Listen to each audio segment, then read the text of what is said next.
Selamat siang Pak Waris. Selamat siang, Pak. Saya hari ini mendapat kesempatan yang sangat luar biasa bisa bertemu tatap muka dengan Pak Waris. Dalam hal ini saya berada di SMP 1 Cikarang Utara. Salah satu sekolah yang sudah menjadi sekolah favorit ini Pak ya.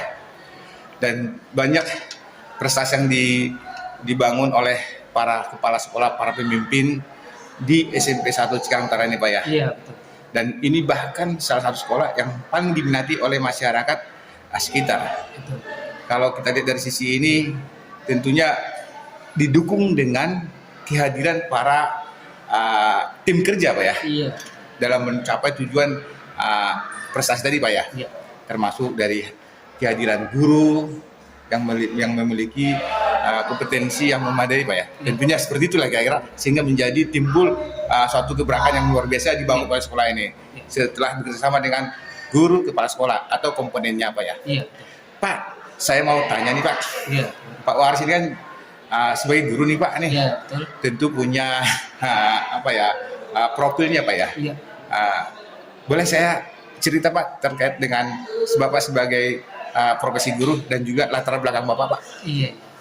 Baik, terima kasih Pak. Saya ucapkan.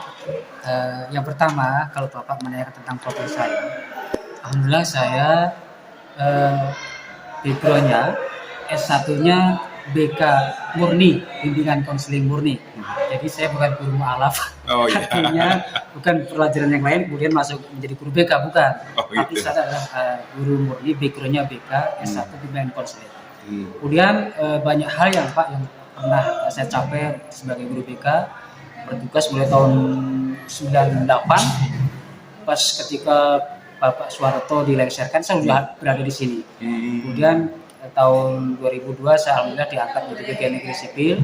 Kemudian tahun 2014 saya sudah menjadi guru yang berprestasi di Kabupaten Bekasi. Kemudian untuk maju ke tingkat provinsi dan di sana alhamdulillah belum beruntung.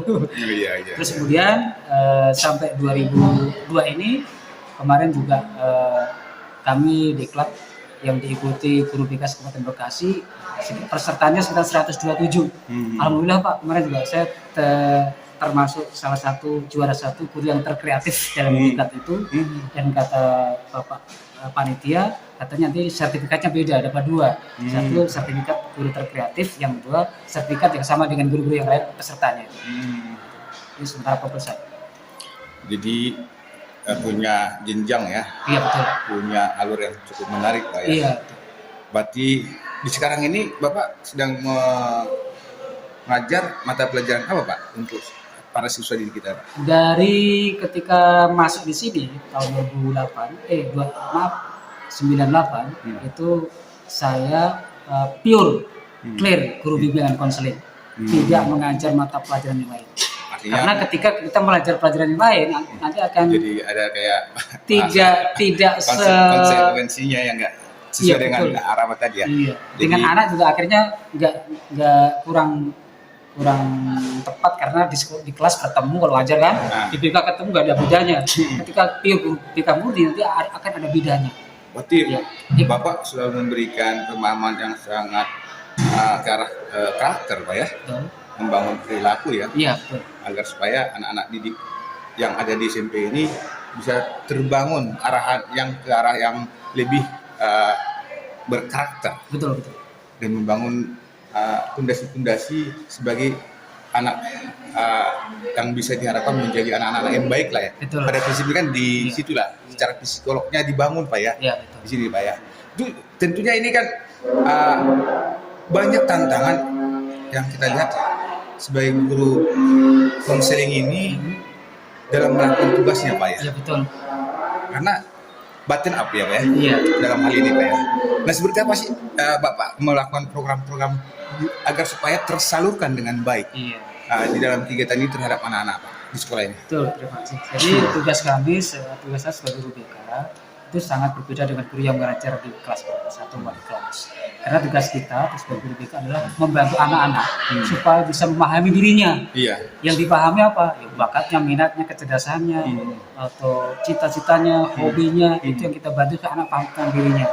Terus kemudian hambatannya juga banyak, karena tidak semua orang tua dan guru dan siswa sendiri mengetahui bagaimana cara mengetahui dirinya, memahami dirinya agar menyelesaikan diri, itu tidak banyak yang tahu.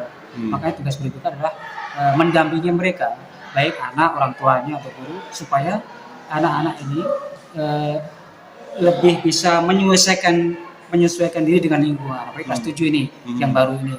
Kalau tidak dibantu akan banyak masalah seperti kasus intoleransi, tidak menghargai Satu sama lain.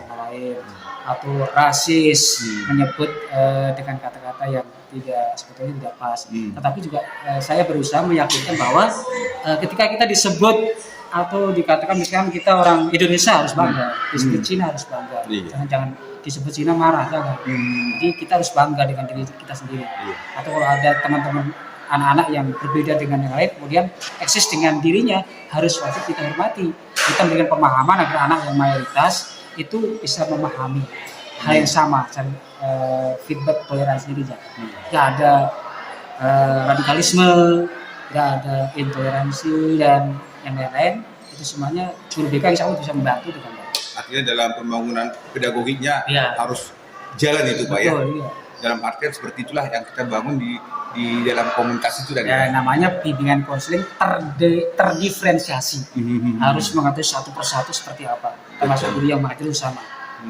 Contohnya anak ABK, anak yang khusus, itu nggak boleh dibandingkan atau dituntut mempunyai nilai yang 87 atau sebagainya KKM. Anak ABK, anak yang nilai 0 nggak apa-apa. Ukurannya dia sendiri. Dia tidak boleh guru memaksakan harus dapat 8 seperti teman-temannya. Yang penting dia bisa bersosialisasi, diterima dengan temannya, dengan lingkungan sudah cukup. Tapi Bapak tadi bilang kan punya tantangan cukup dalam artian menjalankan komunikasi interaksi antara kita dengan anak-anak ya.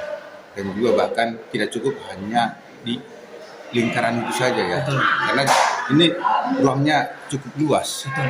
Karena pembangunan karakter, moral, atau perilaku tadi itu.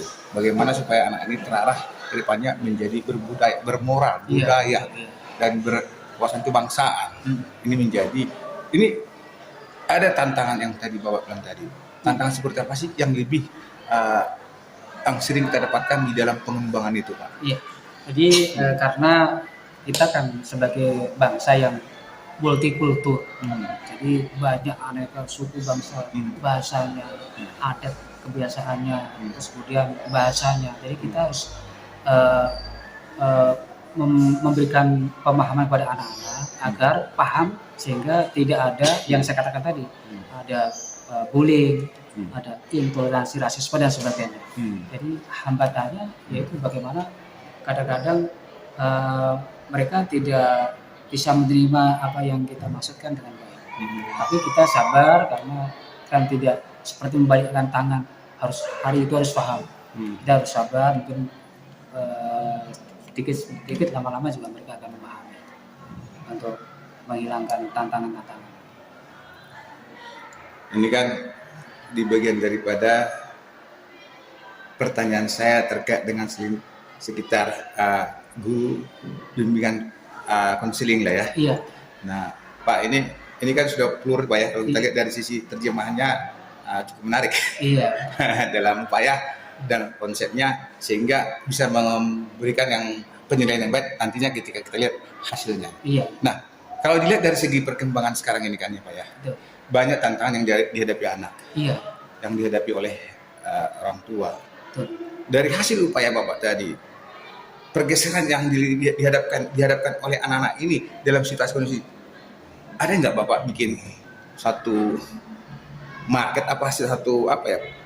penilaian dalam grafik perubahan perilaku Pak di dalam kondisi saat ini Pak? Misalkan nih anak-anak sekarang kan dalam bimbingan konselingnya itu kan kemalasan anak tentunya ada menjadi sorotan juga Pak ya. Betul. Bahkan juga kalau lihat juga dari sisi kenakalan atau juga mungkin dari sisi anak-anak yang mungkin hubungan komunikasi dengan teman sama teman.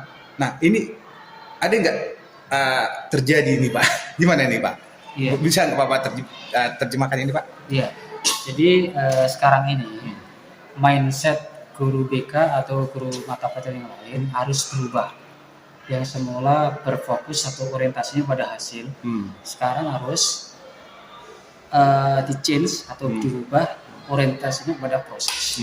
Jadi contohnya begini, kalau kita ingin meningkatkan prestasi belajar siswa, otomatis kita harus bangun proses yang baik. Gurunya tiap hari ada, nggak pernah kosong misalnya. Itu kalau ada halangan 1-2 hari boleh lah. Tapi waktu kosong terus kan proses buruk. Kemudian anak jarang masuk, buku tidak ada, terus kemudian lingkungan gedung tidak mendukung atau lingkungan kelas tidak mendukung. Ini ada menyebabkan proses itu buruk. Ketika proses buruk, tapi kok orang yang berorientasi pada hasil, tetap aja hasilnya dibagus-bagusin, dapat 9, 8, padahal prosesnya buruk. Ya, orang yang berorientasi pada hasil, prosesnya buruk. Nah, sekarang harus dirubah, prosesnya harus bagus. Jadi kehadiran guru bagus, terus anak-anak juga bagus kehadirannya, tugas semuanya beres.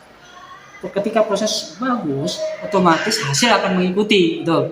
Kalau misalkan proses bagus, hasil tidak bagus, ini kasus harus kita telusuri.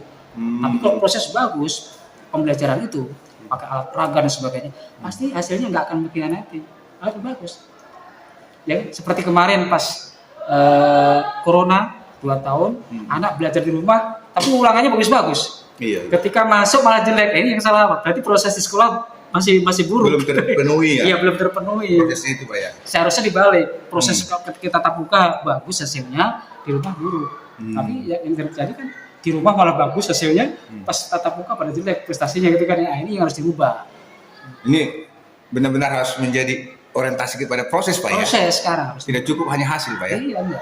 Tapi dari sisi ini Bapak selama sudah menjalankan proses yang Bapak lakukan, bagaimana kira-kira Pak? Ada nggak kita lihat dari sisi itu menjadi bagian daripada pembelajaran kepada orang lain Pak? Iya.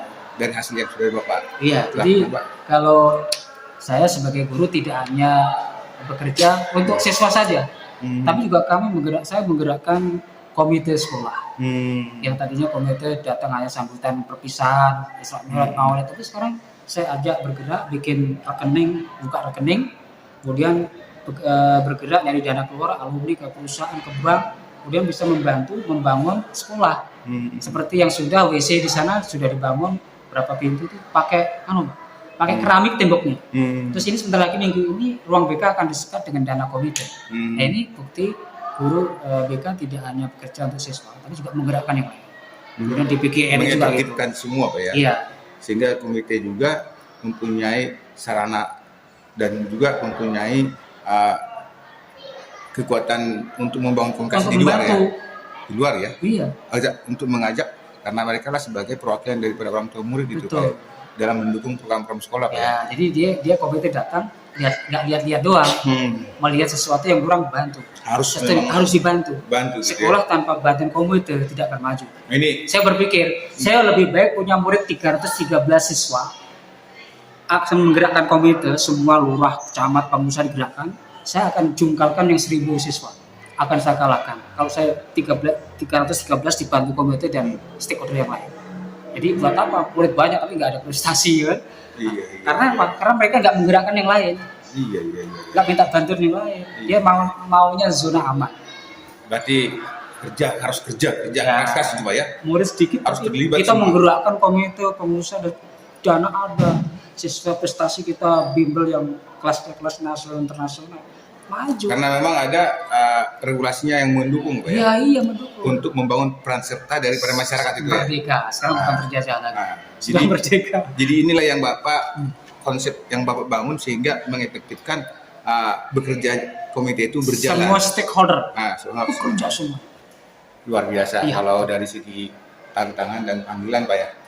Dalam hal untuk mendukung program-program untuk majunya pendidikan Pak ya. Betul. Itu tadi Pak ya. Iya. Walaupun Bapak dari latar belakang sebagai S1-nya bimbingan konseling ya. Namun dari segi pengembangan bahasa konseling ini memang sebagai konsultan juga ya. Karena bisa mencairkan Betul. suasana ya Pak ya. Kan saya juga pernah belajar S2. Oh gitu. Iya, ngambil manajemen pemasaran. Oh gitu ya. Manajemen. Itu masuk ke situ Pak ya. Sebagai Ilmu konsultan, manajemennya ya? itu bisa masuk di seluruh bidang. Iya, bimbingan konseling memang begitu Pak. Bisa. Apanya, skopnya luas, fungsinya sebagai guru BK bimbingan konseling ini. Luar biasa nih Pak. Pak, kalau sekarang ini nih, kedepannya apa yang akan Bapak programkan sehingga menjadi yang dimaksud dengan tadi nggak boleh guru BK ini menjadi apa ya, kalau dibilang bahasa lucunya jadi pelacur katanya. Iya. Dalam arti bahasa kasarnya gitu Pak ya. Harus komitmen ya di dalam itu untuk membangun kemajuan. Betul. Apa yang Bapak lakukan upaya-upaya Jadi kedepannya? pertama sebelum saya mengajukan solusi, sekarang eranya era pergeseran nilai. Ada dinamakan disruption, artinya pergeseran nilai dari dunia nyata menjadi dunia maya. Makanya sekarang kan kita harus canggih menggunakan IT, bisa membimbing dengan WA, dengan Facebook, berikan konseling dengan video call dan sebagainya, dan banyak yang bisa digunakan. Terus kemudian setelah kita menguasai IT, yang mungkin yang akan membantu kita ke depannya berikan bimbingan dengan cara yang lebih efektif. Yang kedua, kita akan bikin konten-konten YouTube yang sifatnya bimbingan konseling. Misalnya judulnya memahami diri. Jadi saya akan berikan materi itu kepada anak baik laki sekali maupun kelompok. Nanti setelah anak memahami dirinya, akan saya kasih tugas misalkan hasil produk dari bimbingan tadi. Misalkan coba gambarkan diri kamu dengan sebuah pohon. Bebas pohon apa saja dan kasih maknanya, artinya. Coba gambarkan diri kamu sebuah binatang apa saja, tapi artinya apa, maknanya buat diri kamu sendiri yang pas. Itu nanti dipresentasikan, maju seperti yang tadi saya coba, itu bagus Pak. Secara ilustrasi ya, Iya. bisa mengembangkan karakter atau Betul. pemahaman anak Lewat itu tadi. pohon, misalnya dia Lewat pohon ilustrasi menggambarkan tadi dirinya ya. dengan pohon kelapa. Apa artinya kelapa itu bisa hidup di mana-mana, kuat, Bermanfaat banyak gitu ya. Terus, untuk dirinya apa supaya bisa kuat, kita harus pohon kelapa. Luar biasa Pak. Oke Pak, saya nggak banyak bertanya. Ya. Semoga apa yang bisa saya kutip hari ini melalui Pak Waris SPD yang selalu eksis. Saya juga melihat ada YouTube-nya. Bapak juga ternyata pemain YouTube juga, YouTuber juga. Tapi dangdut. Semoga dengan kesempatan yang baik ini dan kesempatan yang bisa saya bincang-bincang dengan Pak Waris ini bermanfaat. Amin. Komunikasi kita yang akan bisa kita sampaikan ke publik Pak. Amin. Dan sukses buat Pak Waris. Sukses selalu. Mantap Pak. Terima kasih Pak.